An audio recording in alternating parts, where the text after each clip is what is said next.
হ্যাঁ, আমাদের পাড়ারই মেয়ে, বাচ্চা মেয়ে। কালকের বিকেল থেকে এনাকে খুঁজে পাওয়া যাচ্ছিল না।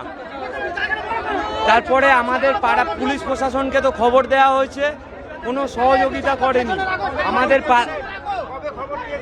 পুলিশ প্রশাসনকে ওর বাবা মা যখন চলে যায়, হারিয়ে যাওয়ার পরে জিটি করা রিপোর্ট আছে। আমাদের পাড়ার ছেলেরা, এই পাড়ার ছেলেরা, ওই পাড়ার ছেলেরা সারা রাত খোঁজাখুঁজি করেছে, পায়নি।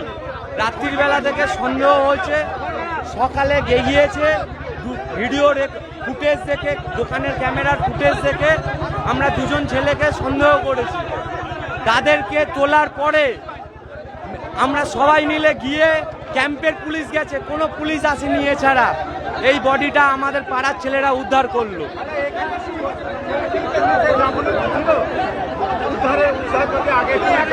না, উদ্ধারে শুধু আমাদের ছেলেরা ছিল, আর ক্যাম্পের একজন ব্যক্তি ছিল, বয়স্ক ব্যক্তি। আমার নাম অরূপ নস্কর।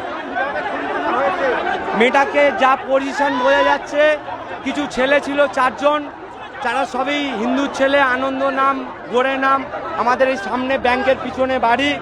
ওরা সম্ভবত পোস্টমর্টম না করলে জানা যাবে না, তবে ওরা মেয়েটাকে নৃশংসভাবে রেপ করতে পারে, করে ওরা পাশবিক অত্যাচার করে মেরেছে। আর আসামিগুলোকে ছাড়িয়ে নিয়ে চলে গেছে শান্তনু মণ্ডল বলে আর একজন ছেলে। আর এই আছে, এই জোবানো ছিল জলে। এখনো এই এভিডেন্সটা এখানে পড়ে আছে।